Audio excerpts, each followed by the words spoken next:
Hey there, everybody. How are you all doing? I hope you're well. Tim, good to see you again, sir. How are you?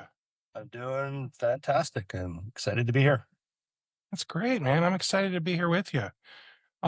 So today we're going to be talking about um uh, we're going to be talking about some really cool stuff. Tim basically, I wouldn't say he built a framework. He's using a framework he found that from somebody that specializes in, would you call it time management?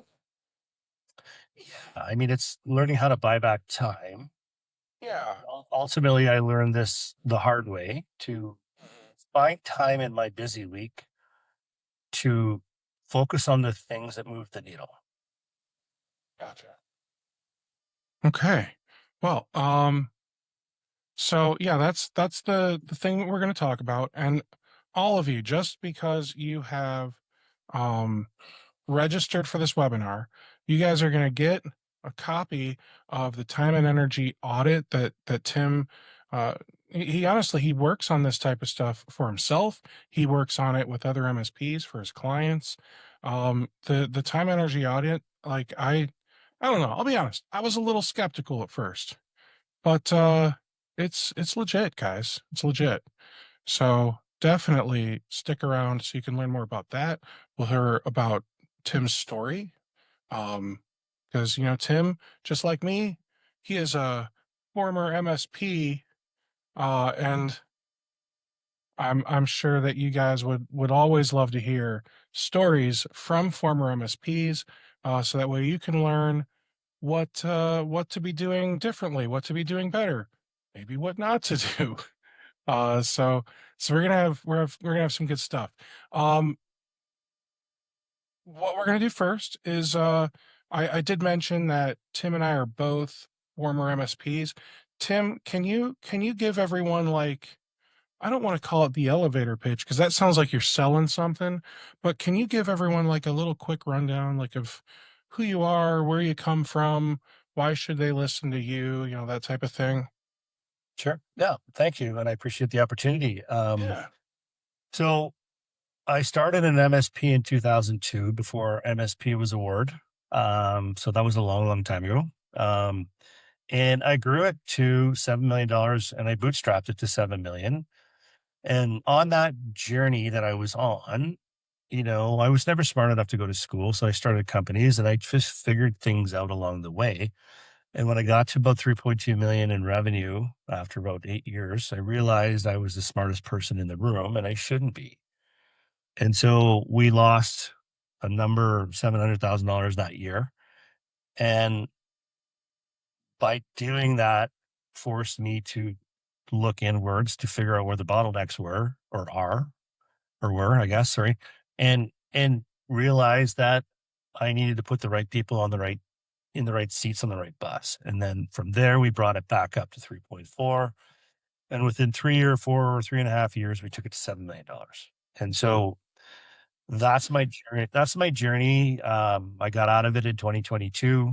And now, I was gonna do something different, but I realized I have 25-ish years of real world experience. And so I'm just trying to send the elevator back down. I want people to learn from my mistakes, helping MSPs grow and scale and do the things that they need to do. It is a journey. There's no question about it. And if you can learn from somebody on these webinars or in person, and I encourage people to do that because there's no easy road to success, I guess, is what I'm looking at. I would agree with that. So, you know, you said you hit 3.2 million. I mean, I don't know. That sounds like a success to me. I mean, but obviously you wanted to keep growing and there's nothing wrong with that. Um, but why did you feel like I don't know, did you feel like 3.2 wasn't a success at that point?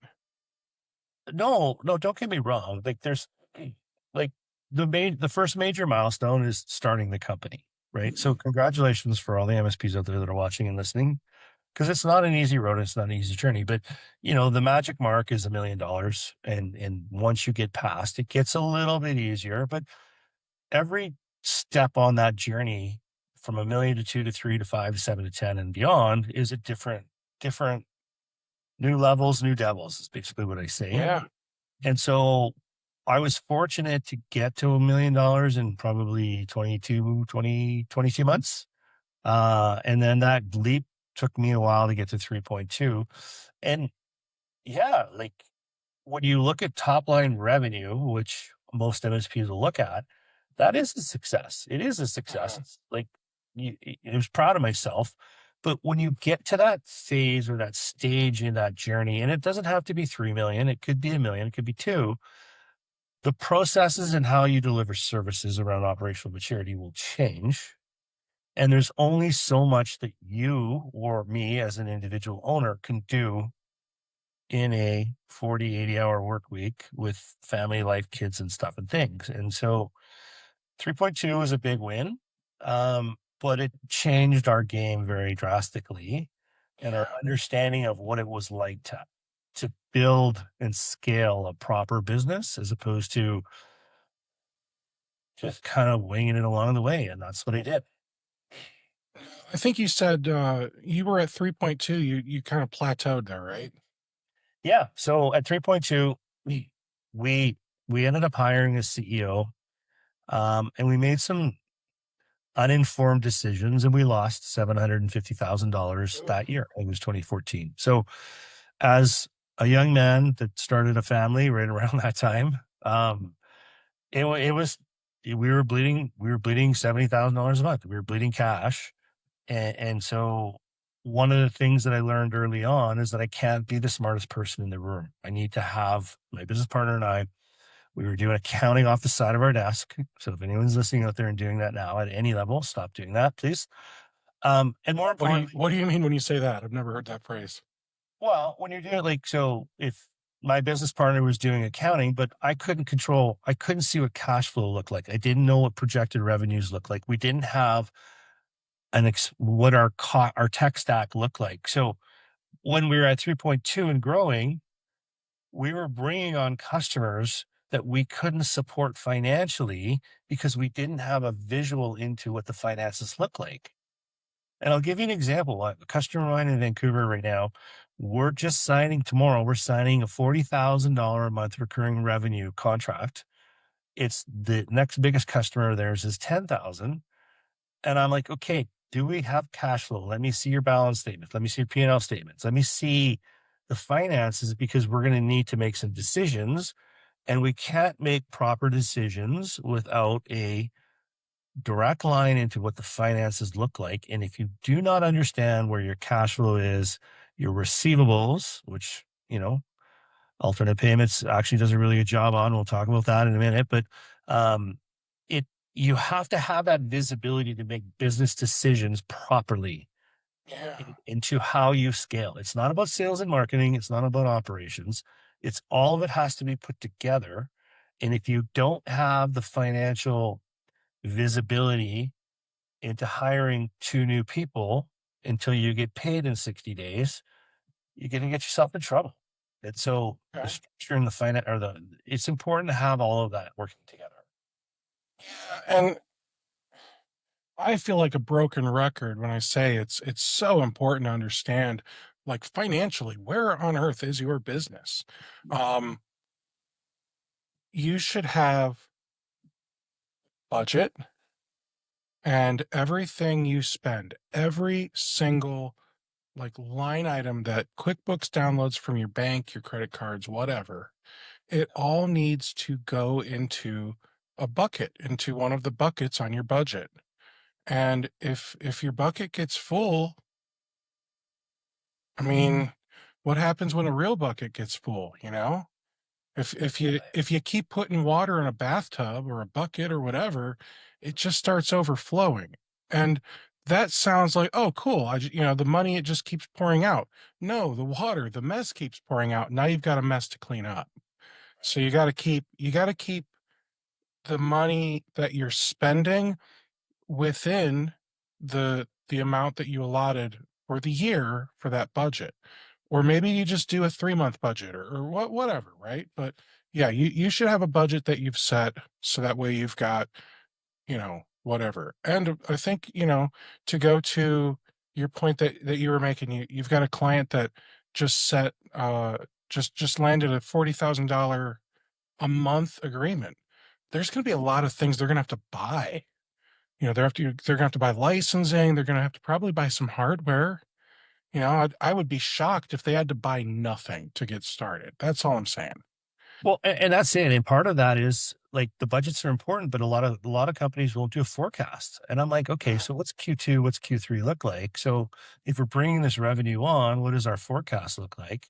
Because then we can work backwards into the budget and also a cash flow statement. So this group I've been working with for 4 weeks now, we've got a beat on what it looks like because we need to hire two new resources for the onboarding of that customer and going forward. But more importantly, and we'll talk about this in a minute, operational maturity and how much utilization of the resources that are currently in the environment. Like, do we need to hire two or three or one more individuals to help service that customer? And if you don't have a financial thumb on the pulse, or the pulse on the thumb, or the thumb on the pulse, sorry, then like you're making decisions blindly, and the last thing you want to do is make a decision without understanding the financial aspects of it. That makes absolute sense. Yeah. Now, you at that point, like I said, you built yourself up to 3.2, um, but you were probably starting to feel like, I don't know, the bottleneck, right? Because so did you have like a bunch of like team leads and managers, VPs, any of that kind of stuff? Or were you really kind of like the one who made the decisions on all the things? Um, Up until 2.5, I did it all. Yeah. My business partner was on the finance and the business side, and I had relationships and sales and operations and all the things that went with it. Um, and the reality is that every business, there's a pain line. As a business owner like me, like you were, like whoever's out listening, you get to a point where you just can't do it anymore. I can't work any more than 80 hours a week. I can't I'm so busy, so busy, so busy. And so the pain line really is what I talk about in my programs is how do we understand when you hit that pain line, then what do we need to do next to solve that problem? And the way I did it and the way I learned about it self on my own for the most part was like a time and energy audit. And so for everyone, of the owners out there, the only way you're going to find time to work on your business, not in your business, is to audit your time. And I'm talking 15 to 30-minute increments every day, all day. What you do, how you do it, and you then classify those kind of green, yellow, and red. And I was great at relationships. I was very good at sales. I wasn't a cold caller, but a relationship salesperson. I was technical at 1,000 feet, but I knew where I was very good at. So I ended up understanding where my time was being wasted so I can reapply that to the areas of the business to solve the problems that we needed to go from 1 to 2 to 3.2 and then back up all the way through. And the problem that we have or the challenge that we see today is most owners, and I was a get shit done guy kind of guy. It's like, I got to do it. I got to do it. I was getting up at 4:30 in the morning. I was going to the gym. I was getting it done. And then I finally had kids and a family, and I'm like, I can't do this anymore. And so understanding the pain line and then where your energy is spent. So if you're racing to the computer store to get network cables to drop it off at your client and you're making $200,000 a year, that's probably not the best use of your time. So in order to buy back that time, we need to understand what you're doing. And then we either don't do it or we delegate it. And one of the things my mentor, Dan Martell, talks about all the time is you don't build $1 million company on $10 tasks. And in order to define what a $10 task is, you need to track your time and your energy. The energy is designed to light you up and do the things that you're very good at. There's a lot of business owners in the IT space that are very technical, and that's where they want to be.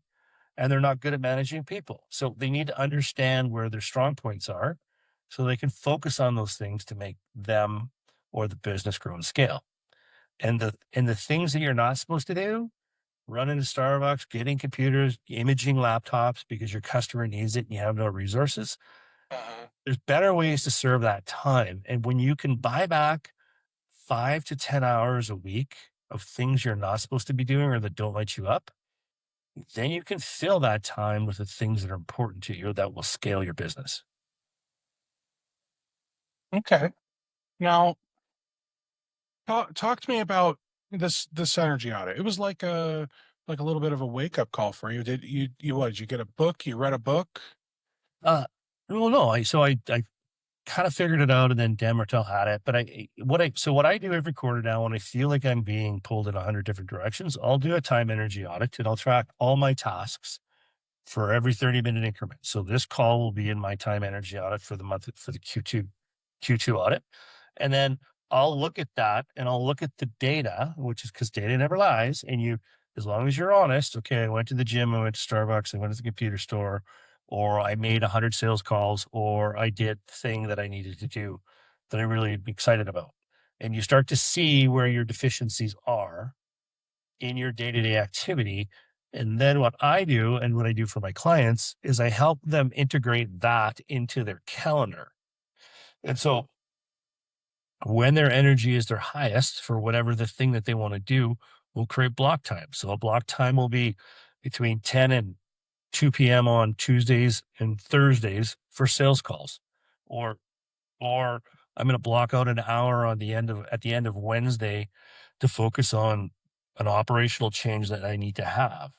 And so your calendar, if you live and die in your calendar, that's where the most significant change comes from. So when you buy back time, find 5 hours, apply that time or fill that time with areas that move the needle, but find the time in the calendar that makes sense to you. So like Friday at 3 o'clock in the afternoon when I check out, I then use that hour to plan my next week. And I book all my calendars, all my meetings, all my colors, all the things are all color coded to do the things at the time that I need them to do, whether it's taking the Hmm. kids to school, setting up sales calls, doing coaching calls, whatever the thing is that I'm doing, I move that around and I focus and I live and die on my calendar. Very cool. So before I ask my next question, a random note. Um, so I use an app on my watch, Apple Watch, if it matters. It's called Rise, and I what I do is I'll take my watch off in the evening. I'll let it charge for a couple hours so it gets back up to 100%, and then I wear it while I'm asleep. And I've been doing my best to wake up at like 5:30, 5:45 every morning lately, and oh boy, is that rough.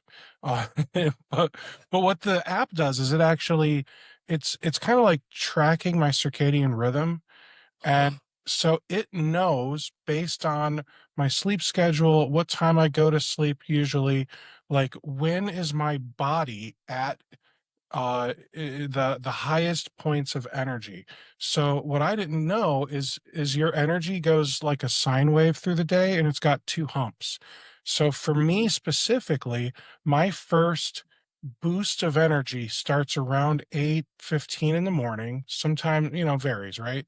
And my lowest point of energy every day starts around my webinars. Yeah. It's usually around like 12 or 1. And then I've got another boost of energy around like dinner time, around 6. And then it dips back down and like it says your body is going to start naturally releasing melatonin at like 9 at night, which is Yeah. great because that's when I should be going to bed, 9, 10 o'clock, right? So I think just to take all that and give you guys some scientific data, you might have some high energy stuff that you need to do. Figure out when you've actually got high energy during the day so you can do those things. That's all I have to say about that. It, it, So and it, it's really around consistency and understanding where that is. Like, you don't have to work. And I was guilty as sin on this. So I always, okay, I do 18 days, 18-hour days. I'll do 12-hour, 20-hour days. I did yeah, that for a long time. It's not about working harder. It's about working smarter. But when you work more productive then you become smarter at what you're working at. And being productive is time blocking and isolation and understanding where that energy needs to go to make the change in the business to move the needle. At $7 million a year in revenue, I was working 3 hours a day, 4 days a week, so I can go spend time with my family. But it took me a long time to build that process to do that and putting the right people in the right seats in the right bus. Yeah. So, you talked about replacing habits with systems at one point. What's that actually look like for an MSP owner who's never built a system like that before? That sounds overwhelming. I'm in the middle of building systems right now around my webinars. It's hard work, but it's actually fun. It is. And so this was the hardest lesson that I ever learned. And I call it operational maturity. And this is a hill that I'm going to die on until the day that I die, I guess, is that MSPs, you will only attract the type of customer that you can support based on your operational maturity level. And I'm talking from sales, proposals to marketing, to those proposal meetings, to onboarding, to delivery, to processes and stuff and things. And so when I talk about this, this is so important. I just got back from Vegas to the MSP Summit. Operational maturity, if you want to grow and scale, you need to create a system and a process for the $1,000 a month contracts, the two, the five, the tens, and you learn that as every time you go. But operational maturity really comes from the data that you collect inside your organization. So whether it's Datto or Ninja or whatever the tools are that you're using, you need to understand, and this is really, really important. You need to understand how many tickets are coming in, how much resource utilizations you're using, like how much how utilized is your resources? Sorry. How, Any how time many to hours? How many yeah, so hours are your employees actually working that are productive towards tasks rather than twiddling their thumbs? 100%. So if you can determine that your resources are at 60% utilization and then you bring on a $40,000 a month contract, now you have room to absorb some of that load as opposed to hiring 3 people because we think we need 3 people when we really only need 1 person. And so understanding the operational data is so important. And here's the kicker for everyone listening. If you're going to, and not if, sorry, when you get to the L1 AI agentic mm, tool or platform that you're going to look at, and right now there's 70% of all MSPs are looking at it, 10% are actually using it and they're compounding in their growth. There's because you're using agentic and there's tokenization, utilization, and scoring and stuff and things that go with this thing. You can't take AI, drop it into your operations without understanding your data because all you're doing is building a house of cards. If I can take my operational data and align it to the AIL1 agent that's coming through, I can create efficiencies. I can see that. I can create an ROI. And then I can take that resource to either billable projects or areas of the business that needs to move. But if you don't know where your baseline is today, and I'm talking how many tickets a month, how many tickets a week, how many tickets each resource uses, time to respond, time to resolve, all of that stuff. That is the key thing. Because if you dropped in an AI agentic agent today and you had a bag of tokens or credits or whatever you want to call them, and you let your L1 or your support go wild and ask a billion questions, you're going to blow your legs off and you're going to have a bill and it's going to go through the roof. So the goal that I'm working on now, and I've been working on for a while, is understanding operational maturity. And you can pull these reports through Datto or Autotask or whatever you're using. And then you need to take that data and align it into an L1 agent or whatever the tool is of choice that you're using and figure out how to optimize that investment to create the greatest return on that investment. Because you can't just let your agents run wild and ask 10 million questions or solve 10 million tickets a month. There's a huge process and an undertaking that needs to be thoroughly thought through, which starts with your operational data and understanding how it works. That's absolutely true, man. We just got, I don't know if I already said this today or not, I'm sorry. We just got Claude for the whole company. And, right before everyone said Claude sucks now. It's great for me. I don't know what everyone else's problem is. Um, but I gotta tell you, like, I had a friend of mine show me how to use Claude Code, uh, and I set it up in my terminal. It is doing wild things that I didn't realize AI could do. Um, but you're absolutely right. When you like go into something without a plan, I mean, I've built some really cool things with AI over the last few weeks, but I'm finding that I give myself scope creep. Like, it's bad. Like, "Oh, yeah, this should take me half hour, 45 minutes." 6 hours later, I'm still doing the thing. And to be fair, I don't actually know how long a thing is supposed to take me. But the problem I come up with is, like, I see what the output is, I'm like, "Oh, it'd be really cool if it did this or if it did that." So now I built a skill for scoping projects, and I have it ask me a million questions. Not really, but you know what I mean. Right. And then it does a pre-flight, it does a post-flight, it figures out like, hey, do I have any gaps here? And then it might ask a few more questions to make something that doesn't suck. And then if I ask it to do more, it's like, no, I'm just gonna put that on the roadmap. So, just a thought for you guys if y'all have ADD like me. Um, Yeah. so talk to me about this 10100 audit.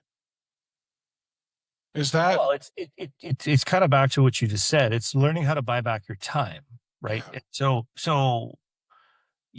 There's what I call a replacement ladder. So you like admin, delivery, marketing, sales, and leadership. And so when you do your time energy audit, you go, okay, that's an admin task, invoicing, AR reach, using AR trying to reach out and collect AR, or you can ultimately buy back your time by leveraging the alternative payments program. Things that you shouldn't be doing. Once you understand what those are, then you can either delegate them, delete them, or find another way to do that. And so back to your point on Claude, it's like now buying back your time has never been easier. Run your time energy audit, throw it into Claude, ask it to analyze the last 2 weeks of everything that you've done, and then create you a calendar entry or a program to keep you on track to do the things that light you up that move the needle. Like the when I 2017, 2018, when I was going through my sale, uh, the stuff that I was doing were weeks back then compared to minutes. So you don't necessarily have to recreate the wheel. You just need to ask the right questions. But you have to get some data first to give it to Claude or Chat or whatever version you're using. And then the other thing that I do for those of you listening out there, I've got a prompt and I can send it out with the time energy audit that you'll get at the end of this. I just thought of this now, Steve, but I have a six question prompt that interviewed me from the beginning to the end of my journey. And so I use that in my business to then identify areas of the business that I'm very good at and what I need to do. And then I ask it to create me a 90-day plan for me to stay focused. So whether it's social outreach in the morning, whether it's coaching calls, whether it's, working one-on-ones, whatever the thing is that you're going to do, but it then gives me alerts every morning to say, okay, here's the days on Tuesday or Wednesday, or I guess Thursday now, or Friday. So here's the things that you do normally that are really good on Friday. Here's what your focus points should be. So we want to make sure that whatever you guys are doing or the individuals that own the business are doing are the ones that move the needle, whether it's $100 task, a $500 task, or $1,000 task. The point of it all is that you can give it to somebody else to do, or you can give it to Claude to do. It won't cost you $10. It'll just get you. The point is you've got to find the time in your day to implement the solutions and the systems to buy back time to then do the things to move the needle. okay. Um, so build playbooks, do your audit. Um, did you did you tell us the difference between like a $10 task and a $100 task? Task is you doing invoices at the end of every month. Yeah, that does sound like a $10 task. No offense if any of you are like the Yeah. controller. A $10 task is running to Starbucks to get coffee and donuts for your staff. A $10 task is running to the computer store to get computer cables for your customers. Right? Like Yeah. just think about if it's 30 minutes to the computer store and 30 minutes back, what could you possibly do in that time? You send someone else to do that or have them ship it for $10 while you're doing something that's more valuable. And being busy doesn't mean being productive, right? And I'm my ADHD brain too. Yeah, I get it. There's days that I'm like, I did a billion things and I don't think I was productive. And there's days I did three things and I thought I knocked it out of the park. So again, looking at your data, looking at your day, understanding where your time is better served. And I'll give you another quick example. I walk every day for 45 minutes. I have a vest. I go to the gym quite a bit. When I need time to learn something, I want to learn about Claude. Put it on in my headphone, go for a walk, put on YouTube, listen to it. Listen to Dan Martell, Alex Ramosi, Tony Robbins, whatever the thing is in my life that I'm trying to learn, that 30, 45-minute walk by listening to someone talk about the thing that you're trying to do is so valuable, right? So when people say I don't have time to go to the gym or I don't have time to learn or read a book, nobody asks you to. When you're in your car driving to the computer store, put on a podcast, put on something. Do you know what I mean? Like, but you That's a have to really good point. understand Yeah. where your data is. You have to understand where your days go, and then you can build processes around that. Mhm. I talked to MSPs the other day. I need to build a cybersecurity solution, but I don't have time. I'm like, show me your calendar. Yeah. Shows me his calendar, and I'm like, okay, there's 3 hours right there you can get rid of that you can then focus on building out that cybersecurity solution. So interview those vendors, the GRC platform, the whatever it is, the thing you want to do. We all have the same 24 hours in a day. It's how do we utilize them? Earlier we were talking about your client that um brought in a $40,000 client, and did they have did that client have maybe the financial discipline to understand their revenue, or to understand their business value, and understand that those might be two completely different numbers? Um, the short answer is no, they didn't. But because they had brought this lead to me early on, I'm like, the first thing I asked is, where's the financial discipline? Like, we need to understand the implications of not only the forecast, but the cash flow and the budgets of all the things that this potentially will do for the business. Right. And so the business and finances in the business are two different things.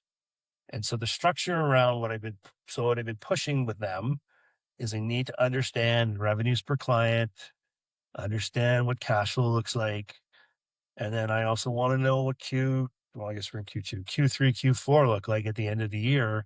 And does it all line up? Right. And so one of the key things that I wish I had, and I could I can say this forever, and I'll take this to my grave as well, is an AR receivable program like yourself. We would every quarter, we would do hundreds of thousands of dollars, and I would be skimming through Dell receipts that are not digital, they were paper. And every quarter we would find 50 to $100,000 of receivables that we didn't bill or we forgot about, or my operations manager didn't close the ticket in auto task. And so having that automated process like alternative payments, it's just like you just know it works and it continually flows and does what it does because the receivables dictate cash flow. Cash flow will dictate the decision making that you have in making decisions in your business. And my dad Mhm. always said this to me: cash is king, right? It Understanding is. where you are. If I need to hire two new people for this particular customer of 40,000 and one's $120,000 a year and the other one's $75,000 a year, I need to make sure that I have enough cash flow over the next 90 days to cover their salaries and their benefits before any revenue comes through the door. It's very true. Yeah. But I especially when can't, you yeah. especially when you consider that some companies, they'll set you up on like net 90 just because they Oh, yeah. can. Oh, they do. I don't know if they do it anymore, but I know where I was from and my business was some of the bigger oil and gas companies in Canada were 180 days. So if you wanted to play with the big boys, Insane to me. that's 6 months. But they were also paying out $10 million invoices, right? We're talking 100 That's grand. My yeah, my it's so fair. here's a quick story. My largest customer was $110,000 a month in recurring revenue, 1,800 staff, 52 locations. We reduced we reduced the managed services revenue by 5% down to whatever the number was, like 98,000 or whatever it was a month, but they paid us on net 4 days That sounds because great. I was buying $100,000 a month and I had a floating line of credit. So we negotiated a less managed services revenue, but we knew cash was coming in to pay our bills to keep on top of the things and the stuff that we needed to do. So we were never behind, Yeah. right? I So have a instead of go ahead. no, go ahead. Yeah, just it's like everyone's like, okay, it's net 30 or net 60 or whatever it is. I don't know what they Yeah. are. But it's like Amazon now. You go and buy 10 computers off of Amazon, you're paying for it first. So it should be, you pay first and then they send it. I don't know if it's the same way anymore in the managed services space, but carrying $250,000 every month on a net 60 term on a 5 million, $10 million business, that's not sustainable. Yeah. No, it's not. Um, I've got a better way to get you guys better, faster cash flow. Normally, I do this with a slide deck, but today I'm just going to shoot off the cuff. Okay, so real quickly, 2 minutes. Okay, alternative payments. You may have heard of it. We are building not just an accounts receivable automation platform. We are building a financial OS for your MSP. We've got a lot of great tools in the pipeline. I know accounts payable is like coming. Okay. I'm not going to promise dates, but I'm going to say it soon. We've also got some other cool things in the pipeline, guys, like, treasury management, maybe virtual cards, that type of stuff. So we want to become the financial hub for your MSP, for all MSPs everywhere. Muhahaha. And but the way we do that is we help MSPs get paid quickly. We want to fix your cash flow problems that you might be experiencing now.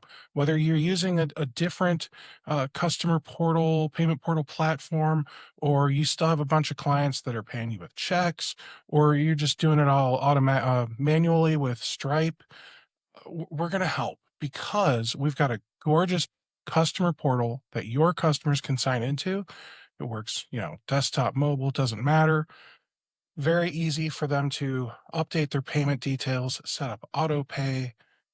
It's fantastic, guys. I'm telling you, I'm here because I'm a former MSP. I saw the software they were building, fell in love immediately. I truly believe this is the best financial platform for MSPs. Okay.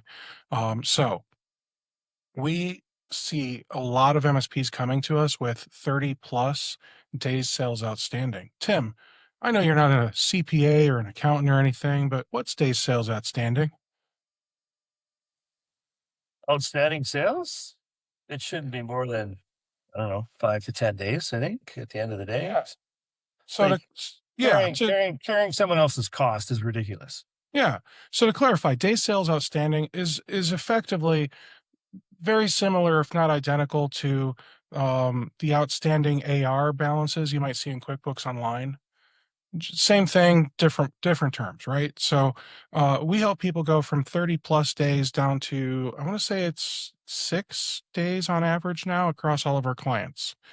Um, it just That's huge. works. Yeah, it That's just works. that's huge if you're a small, even a large MSP, but if you're like 500,000 and less, cash is king. You gotta get Really that through the is. door, and that gives you the ability to make better decisions around the business. It really is. So, with that said, I want to launch a poll. If you are at all interested in learning more about alternative payments, we're not going to do that in this webinar. Okay. I want to help you guys get your money faster. I want to help you guys automate all of these accounts receivable motions that you and your team have to make so you guys can do valuable, productive work. So all you got to do is say yes, and we'll schedule some time to chat. Okay. So that poll is launched. You could not say yes. I'll just be sad. All right, let's hop back into it. So for the revenue piece, I do want to touch on something you said. You said you're carrying clients. You, I call it you're becoming the bank. You know, whenever you buy something and you haven't gotten paid yet, or you invoice someone and they don't pay you for a while, you're a credit card and you're not getting any interest, which is great for them. So should probably maybe talk to your attorney and see if there's anything you should change in your agreements for customers in the future. Just throwing that out there if this is a problem. Um, Cash flow is a clarity tool though, right? Why don't you tell us about that on your end? How you might use cash flow to see the business Yeah. or or what you can do because of cash flow. Well, you just make better decisions. It's like if you have cash to hire somebody at 120,000 a year or 80, whatever the number is, it doesn't matter. Then you have this ability and you have enough cash to cover the bills for the next 3 months till cash comes in. And so if you can't, again, like you bring on 300 people on this trucking company and you can't afford to pay the licensing fees from Microsoft or your CSP, like you got to be able to stagger that. And so a lot of times what'll happen is when you're onboarding a customer of that size, what I always did is I always had the first month of strategic and meetings and stuff and things, get the invoice out the door. And then when I needed the real work done by the real resource, it gave me an extra 4 to 6 weeks to find that resource, bring them on and move that forward. So I wasn't taking cash out of the company until I absolutely needed it. And so when I signed a $110,000 a month company, I hired 6 staff. I built a service desk from scratch and we staggered that over 180 days. And Okay. the only reason why we survived is because we had the financial wherewithal and discipline to look at that number to determine when each of those individuals needed to come on in order to service that customer. That, that's smart. And I mean, unless you've got a really, really great um, onboarding process for when you hire your customers, shameless plug, webinar coming in May with Mary from Finn to talk about onboarding for your MSP. Unless you've got a really fantastic onboarding process, there's no way you could onboard 6 new staff at once. No way. No. And it's all part of the maturity process. I keep coming back to operational maturity and all of those things in order to attract that customer, you have to have a level of maturity and service to deliver that. And that's financial, that's sales, it's marketing, it's all of the things. And this is what I talk about a lot in my programs with my customers is I don't build sales and marketing engines. I don't build operation engines. I build fundamentals of the business and all of them have to high tides raise all boats, right? And so all of Yeah. that has to come together in order to be successful.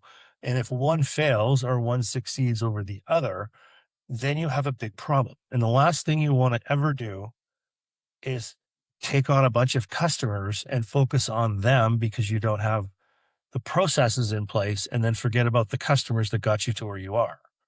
And it becomes this battle of oh, we got a new customer, so they get priority. And then our favorite customer is pissed off because we're not paying attention to them in the way we should. And so the operations side of things is the key element to scaling. But in order to determine the operational maturity and the changes that need to be made, you need to figure out ways to find the time in your day and your calendar and shameless plug, or work with someone like myself to help guide you through those areas to help strategize to make you to like this 90-day onboarding program with the trucking company. They're like, we can't do this without you. And I'm like, well, you can, but let me just guide you and help you kind of move in that right motion so you don't blow your legs off. And the important piece of the puzzle is we need to make sure that we service all of our customers in a very professional way and not forget how we got there. Absolutely. So going from 3.2 million to 7 million, like that's a lot of work. That would consume many MSP owners simply because there's a great philosopher. I think he said, "Mo money, mo problems." Um, Yeah. so Yeah. more clients, more fires to put out, but you don't have more of you, right? So, like you said earlier, operational maturity. Um, how do you figure out, like, because you probably know, like, not all revenue is good revenue. So is that something that you kind of, I don't know, embraced during that next growth phase? So new levels brings new devils. I think we mentioned that earlier, which makes sense. And so the reality is that not all revenue is created equal. But here's the thing: like if you have 100 customers, 50 customers, it, if you create a quarterly business review and you do it properly and ask the right questions to create an outcome, which creates a better experience for your customer, you can increase your revenues by 25 to 30%. I see it all the time with my customers that are doing this. They're doing 40% year over year growth. 71% of all relationship sales ends in success. If you have a relationship with an individual or a company in an individual in the company, it's the beginning of Q2. Hey, company ABC, we should chat. We're doing some cool stuff with AI, or we've got some new services that might help you. Can we jump in the boardroom? Give me 30 minutes, and then start asking questions and uncovering problems and pain points, right? And so revenue is not created equal, but if you have a relationship, you can blow it up pretty quick. Uh, Yeah. and then the other piece of that is really, everyone talks about new logos, right? So for me, I always upsold. I back, and this is a long time ago because I'm old now, but I used to sell. We used to have USB drives for video of this major hockey sport in Canada, and I'm like, wouldn't it be a bad idea if I gave you an idea on a storage area network with VMware? They're like, no, great idea. Next thing you know, I sold them a $500,000 storage unit, right? And so it's There you go. understanding the business problems, having a relationship over a coffee or a beer or in the boardroom, doesn't matter. Asking the right questions will uncover the opportunities that you don't think you don't know. And so a lot of my 7 million was recurring revenue, repeatable revenue based off of QBRs, asking questions, understanding the business, and going from and taking notes on that stuff, right? Yeah. So we have a question in the chat. This company has been struggling with potential new customers that haven't been paying for managed IT, and we're looking at needing to charge over 1,000 a month. And you're talking about, $500,000 projects and, 100,000 a month. That seems like the, how do you eat an elephant one bite at a time, right? So for the little guys, no offense, who are maybe doing 1,000 a month or a few hundred a month or maybe a couple thousand a month, what would you say to them when they're struggling with uh, explaining how necessary it is to have managed IT services in your area to clients or potential clients?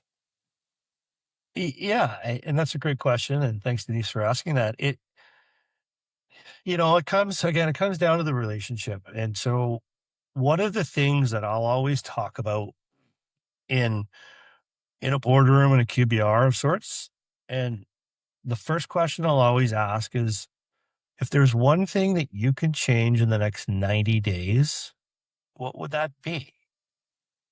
And then the customer will sit there and think, oh, well, we need this, or we need AI, or we need something, or we need better service.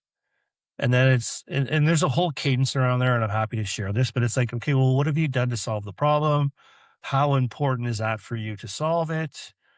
And then ultimately, what happens if you don't solve that problem, or how important is it for you to solve now? And so what it does is you're digging into the pain around that, and you hopefully uncover some areas that you can kind of like, oh well, we're not paying for managed IT, but our service sucks, or it's not up to par, so to Yeah. speak. Okay, well, if it's not up to par, then what was your expectations of when you're paying by an hourly rate? Is there an opportunity? Would it be a bad idea if, and the other question too, Denise and everyone listening, is I always want to get to a no answer. So instead of saying, can I send you a proposal for managed IT once you uncover that they're having problems with services? Or would it be a bad idea if I send you some suggestions on how to solve that problem? So when you're asking for a yes, they get a little defensive. It's like, what a bad idea if I send you a couple ideas? And then, no, send it on over, right? So if they're not paying for managed IT now and they're not getting the service that they want, that's your lever to pull to go, okay, well, if we come up with a couple of ideas to give you the services that you need, would it be a bad idea if I send a couple suggestions over? Right. So you're kind of making them feel safe about it. And I love California, by the way. I was just down there, but again, it's not about blinky lights and shiny things anymore. I always say asking the right questions in a QBR to create the outcome that they want. So, what is the outcome of the customer? And that if you can solve the outcome or create the outcome, what it does is it creates a better experience for that customer, which then allows you to have a more candid conversation around what is and like managed services. So the other way I'd present this, Denise, if you could get them into the managed services conversation, okay, we have three great offers for you. I know you're just moving into the managed services space. Here's my suggestion. We've got a good, better, best pricing. I don't think you're ready for best right now, but I got this really great offer for you guys that will solve that problem. It'll keep you into that financial mindset that you're looking for, and it'll give you that experience, that outcome and that experience you're looking for. Does that make sense? What I do quickly is I like an idea. Oh, so when I talk to customers or MSPs, I'll go, "What's your ideal customer profile?" And from your ideal customer profile, we need to create a minimum, well, 2 to 3 solutions and strategies, so that when you go into those customers, I know you're just hesitant to go into the MSP space model. I got these three great opportunities here, packages for you. You're not ready for this one yet. We'll get there at some point. I got this really great, good package. And this is where I think we should start to help give you the confidence that you need. I like that. I like that a lot. Cool. Awesome. Great question. Thank you. Yeah. Now, when when your business kept growing, um, you had to work a lot harder, right? Yes, at the beginning. Why not the whole time? Well, because we talked about this, putting the systems and the processes in place. So the replacement ladder is as such. Like when I got rid of my admin tasks, I could then move into delivery. And then from delivery, because I was building service desks and doing all this stuff, I couldn't do the things that I needed to do to move the needle. So I hired a service manager. And out of that service manager, we didn't have Loom and stuff back in the day, but I documented everything that I did day in and day out. And I created basically a playbook or a run book. And then I had them go through that. How do we onboard customers? How do we onboard a new L1 resource? How do we do tickets? Why do we have different types of tickets, service requests versus incidents? And so once I took everything out of this big old brain of mine and put it on paper, then I gave it to the proper individual that I hired and he ran with it. And so once you have the confidence in the resource to make those decisions and you train them correctly, and it took 4 or 5 months. But after that, the other thing that I did, his name was Rick. And I go, Rick, I don't need you to come to me to go and buy donuts for the team. I don't need you to come to me to go and solve a $200 problem. I gave him $1,000 a month to spend as he saw fit to solve a problem in the best interest of the client and the business.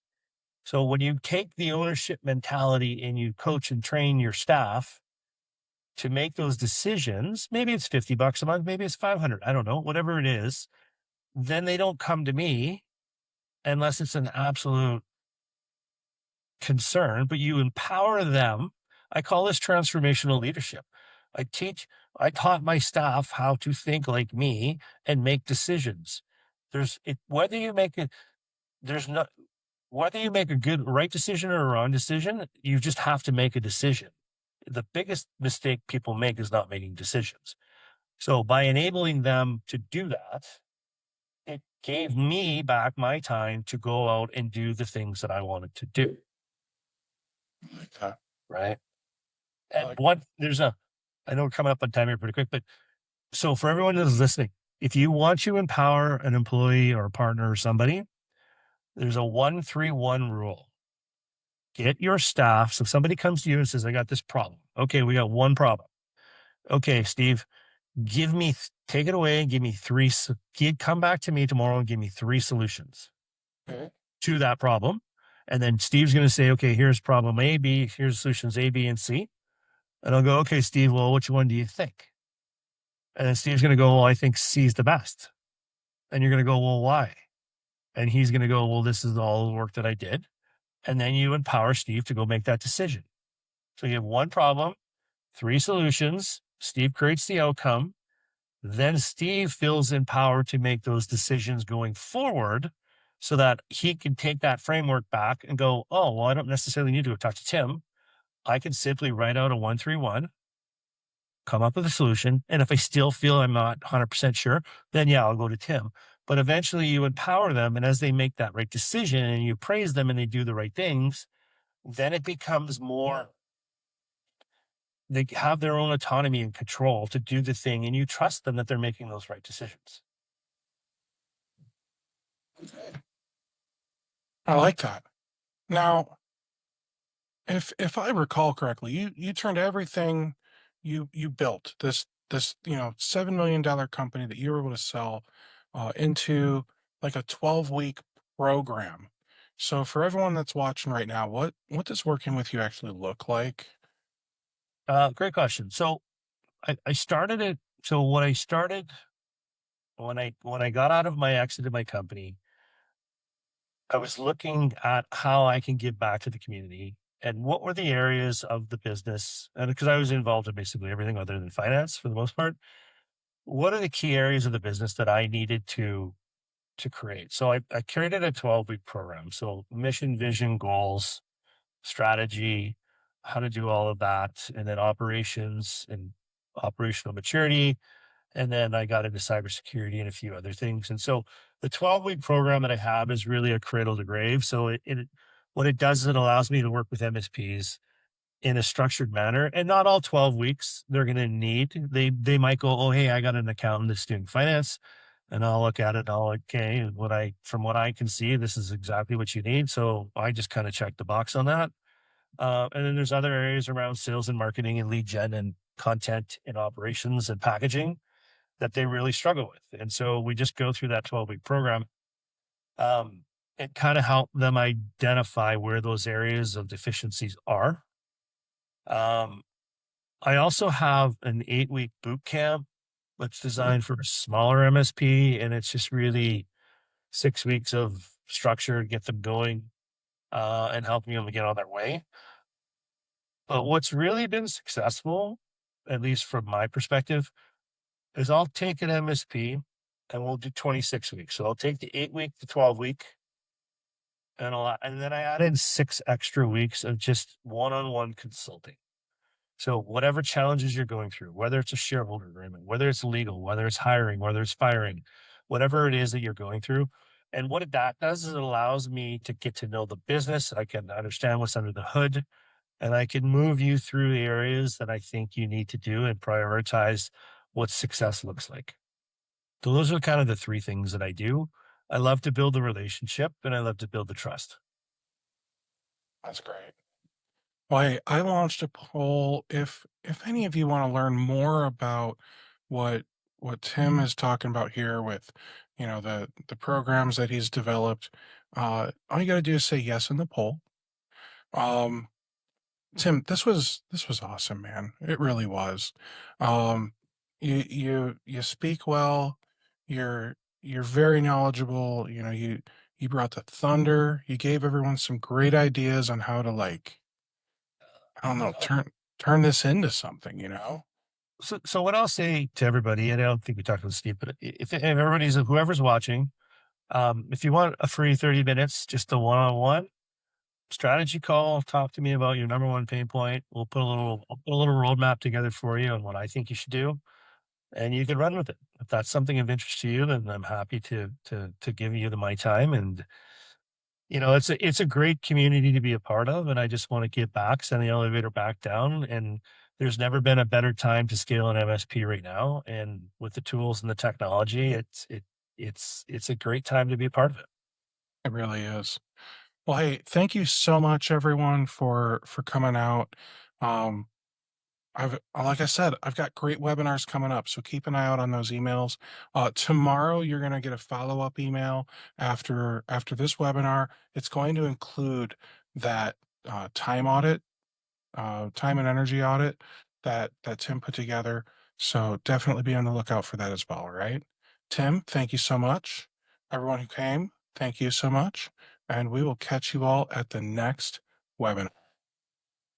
Thank you.